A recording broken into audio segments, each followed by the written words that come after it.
नमस्कार दोस्तों, स्वागत है आप सभी का आपके अपने यूट्यूब चैनल पे।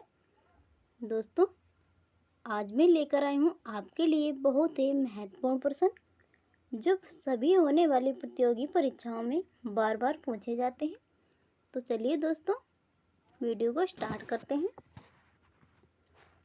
पहला प्रश्न है, भारत के नामकरण के संदर्भ में भारतवर्ष का उल्लेख किस ग्रंथ में मिलता है? बताइए दोस्तों, भारत के नामकरण के संदर्भ में भारतवर्ष का उल्लेख किस ग्रंथ में मिलता है? तो वो मिलता है अष्टाध्यायी में, यानी ए ऑप्शन राइट हो जाएगा। अगला प्रश्न है, निम्न में से किसका निवास स्थान होने के कारण भारत का नाम आर्यावर्त पड़ा? दोस्तों, अगर आपका इस क्वेश्चन का आंसर पता हो तो प्लीज़ कमेंट बॉक्स में ज़रूर बताएं। तो इसका सही आंसर है ऑप्शन सी, आर्य के नाम पर भारत का नाम आर्यावर्त पड़ा।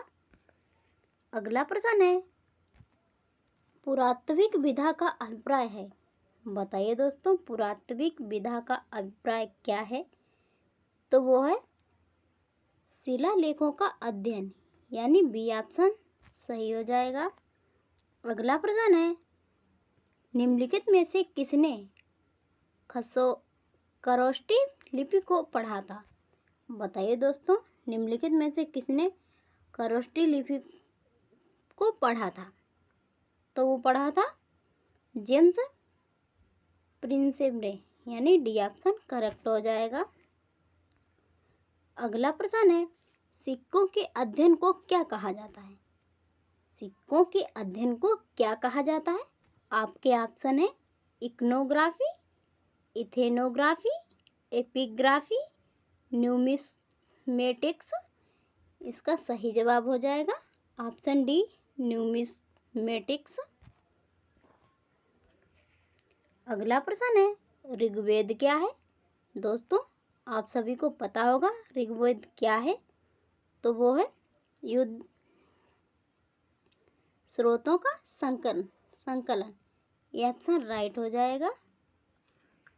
अगला प्रश्न है, ऋग्वेद में प्रथम सूक्त प्राय किस देवता को समर्पित है?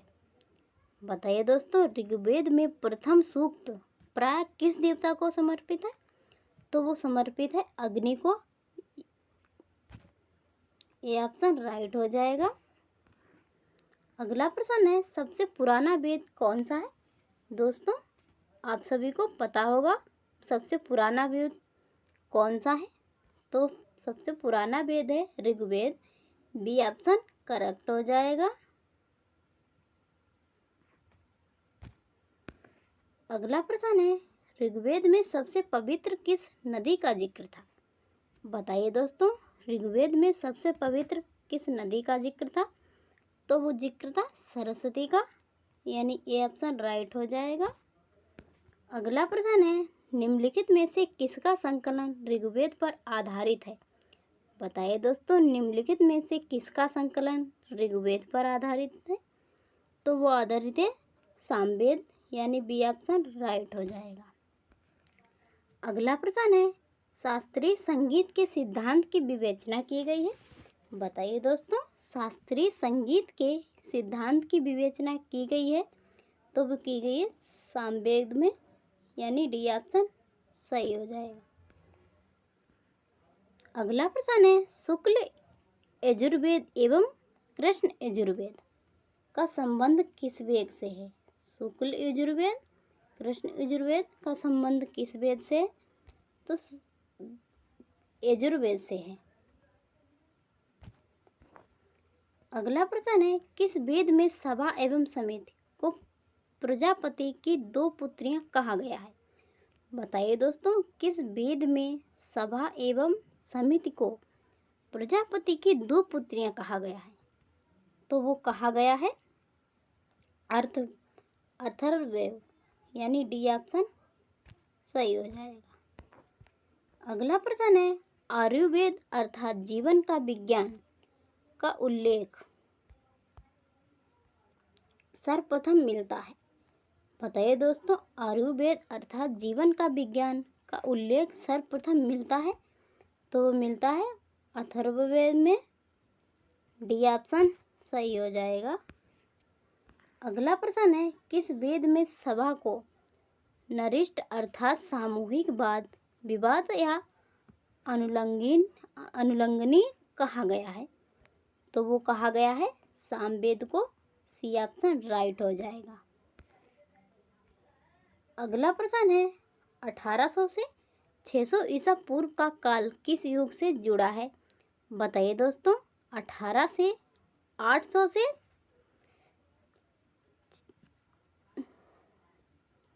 600 ईसा पूर्व का काल किस युग से जुड़ा है? तो वो जुड़ा है ब्राह्मण युग से, यानी ये ऑप्शन राइट हो जाएगा। अगला प्रश्न है, जीविकोपार्जन हेतु वेदांग पढ़ाने वाला अध्यापक कहलाता था? बताइए दोस्तों, जीविकोपार्जन हेतु वेदांग पढ़ाने वाला अध्यापक कहलाता था, वो कहलाता था उपाध्याय, यानी सी ऑप्शन सही हो जाएगा। अगला प्रश्न है, शतपथ ब्राह्मण में उल्लिखित राजा विदेह माधव से संबंधित ऋषि थे? बताइए दोस्तों, इस क्वेश्चन का सही आंसर क्या होगा? तो इसका सही आंसर है ऑप्शन डी, ऋषि गौतम राहुगढ़। अगला प्रश्न है, जिस ग्रंथ में पुरुष मेघ का उल्लेख हुआ है वह है? बताइए दोस्तों, जिस ग्रंथ में पुरुष मेघ का उल्लेख हुआ है वह है, तो वह है Shatapatha Brahmana. C option right हो जाएगा। अगला प्रश्न है, उपनिषद शब्द का शाब्दिक रूप से अर्थ होता है? बताइए दोस्तों, उपनिषद शब्द का शाब्दिक रूप से अर्थ होता है, तो वो होता है पास बैठना, यानी ए ऑप्शन सही हो जाएगा। अगला प्रश्न है, भारतीय प्रतीक का उत्कीर्ण सत्यमेव जयते लिया गया है? बताइए दोस्तों, भारतीय प्रतीक का उत्कीर्ण सत्यमेव जयते लिया गया है, किससे लिया गया है? तो वो लिया गया है मुंडकोपनिषद से। सी ऑप्शन राइट हो जाएगा। अगला प्रश्न है, उपनिषद पुस्तकें हैं? बताइए दोस्तों, उपनिषद पुस्तकें हैं, तो वो हैं दर्शन पर। डी ऑप्शन राइट हो जाएगा। अगला प्रश्न है, निम्नलिखित में से किस एक वैदिक साहित्य में मोक्ष की चर्चा मिलती है? बताइए दोस्तों, निम्नलिखित में से किस एक वैदिक साहित्य में मोक्ष की चर्चा मिलती है? तो मिलती है उपनिषद में। अगला प्रश्न है, आध्यात्मिक ज्ञान के विषय में नाचिकेता एवं यम का संवाद किस उपनिषद में प्राप्त होता है? तो वो प्राप्त होता है कठोपनिषद में, यानी सी ऑप्शन राइट हो जाएगा। अगला प्रश्न है, उपनिषद काल के राजा अश्वपति कहाँ के राजा थे? बताइए दोस्तों, उपनिषद काल के राजा अश्वपति कहाँ के राजा थे? तो वो थे केकय के, यानी बी ऑप्शन राइट हो जाएगा। अगला प्रश्न है, सत्यकाम जावाल की कथा जो अनब्याही माँ होने के लांछन को चुनौती देती है, उल्लेखित है? बताइए दोस्तों, सत्यकाम जवाल की कथा जो अनब्याही माँ होने के लांछन को चुनौती देती है, उल्लेखित है? तो वो है छंदोग्य उपनिषद में। सी ऑप्शन राइट हो जाएगा।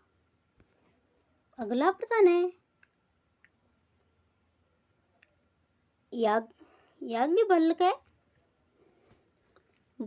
गार्गी संवाद का वर्णन किस उपनिषद में मिलता है? बताइए दोस्तों, इस क्वेश्चन का राइट आंसर क्या होगा? तो इसका राइट आंसर है ऑप्शन ए, बृहदारण्यक उपनिषद।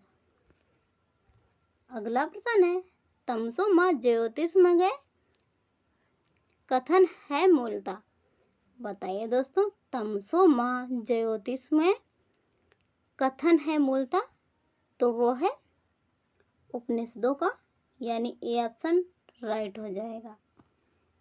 अगला प्रश्न है, निम्नलिखित में से उत्तर वैदिक काल में लिखे गए ग्रंथों का सही क्रम कौन सा है। बताइए दोस्तों, आपके ऑप्शन है वेद, ब्राह्मण, आरण्य और उपनिषद। ऑप्शन बी वेद, उपनिषद, ब्राह्मण और आरण्य। ऑप्शन सी उपनिषद, वेद, ब्राह्मण और आरण्य। ऑप्शन डी वेद, आरण्य, ब्राह्मण और उपनिषद। तो इसका राइट आंसर है ऑप्शन ए, वेद, ब्राह्मण, आरण्य और उपनिषद। अगला प्रश्न है, किस उपनिषद का शब्द शाब्दिक अर्थ सफेद घोड़ा है। बताइए दोस्तों, किस उपनिषद का शब्द शाब्दिक अर्थ सफेद घोड़ा है, तो वो है श्वेतातर उपनिषद। अगला प्रश्न है, निम्नलिखित में से किस उपनिषद में इतिहास पुराण को शिष्यों को पढ़ाए जाने वाले विषयों की सूची में सम्मिलित किया गया है। तो वो सम्मिलित किया गया है छंदोग्य, यानी बी ऑप्शन राइट हो जाएगा। अगला प्रश्न है, किस उपनिषद में देवकी पुत्र कृष्ण को घोर अंगृत के रूप में उल्लेखित किया गया है। बताइए दोस्तों, इस क्वेश्चन का राइट आंसर क्या होगा। तो इसका राइट आंसर है ऑप्शन ए, छंदोग्य उपनिषद। अगला प्रश्न है, मन स्मृति मुख्यतः संबंधित है। मन स्मृति मुख्यतः किससे संबंधित है। तो संबंधित है समाज व्यवस्था से। ये ऑप्शन राइट हो जाएगा। अगला प्रश्न है, प्रथम विधि निर्माता कौन है। बताइए दोस्तों, प्रथम विधि निर्माता कौन है। तो वो है मनु, यानी ए ऑप्शन राइट हो जाएगा। अगला प्रश्न है, श्रीमद् भागवत गीता मौलिक रूप से किस भाषा में लिखी गई है। बताइए दोस्तों, श्रीमद् भागवत गीता मौलिक रूप में किस भाषा में लिखी गई है। तो वो लिखी गई है संस्कृत में। ये ऑप्शन राइट हो जाएगा। अगला प्रश्न है,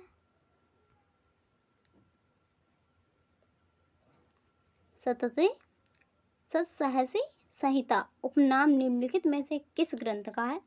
बताइए दोस्तों, सतसाहसी संहिता उपनाम निम्नलिखित में से किस ग्रंथ का है। तो वो है महाभारत का। डी ऑप्शन राइट हो जाएगा। अगला प्रश्न है, आदि काव्य की संज्ञा किसे दी जाती है। आदि काव्य की संज्ञा किसे दी जाती है। तो वो दी जाती है रामायण को। ए ऑप्शन राइट हो जाएगा। अगला प्रश्न है, पुराणों की संख्या है। दोस्तों, आप सभी को इसका आंसर पता होगा। पुराणों की संख्या कितनी है। तो वो है 18। बी ऑप्शन राइट हो जाएगा। अगला प्रश्न है, संग प्रतिसर्ग, सर्ग प्रतिसर्ग, वंश, मन्य, वर्ण, मनव, मतर और वंशानुचरित संकेतक है। बताइए दोस्तों, इस क्वेश्चन का राइट आंसर क्या होगा। तो इसका राइट आंसर है ऑप्शन बी, पुराणों के। अगला प्रश्न है, सर्वाधिक प्राचीनतम पुराण कौन सा है। बताइए दोस्तों, सर्वाधिक प्राचीन पुराण कौन सा है। तो वो है मत्स्य पुराण। ये ऑप्शन राइट हो जाएगा। अगला प्रश्न है, कालिका पुराण किस धर्म से संबंधित है। बताइए दोस्तों, कालिका पुराण किस धर्म से संबंधित है। तो वो संबंधित है शाक्त से। दोस्तों, ये थी आज के मोस्ट इम्पोर्टेंट क्वेश्चन। दोस्तों, वीडियो पसंद आई हो तो वीडियो को लाइक और शेयर करें। अगर मेरे चैनल पर पहली बार आए हैं तो प्लीज़ मेरे चैनल को सब्सक्राइब करना ना भूलें। मिलते हैं नेक्स्ट वीडियो में, तब तक के लिए प्यार भरा नमस्कार।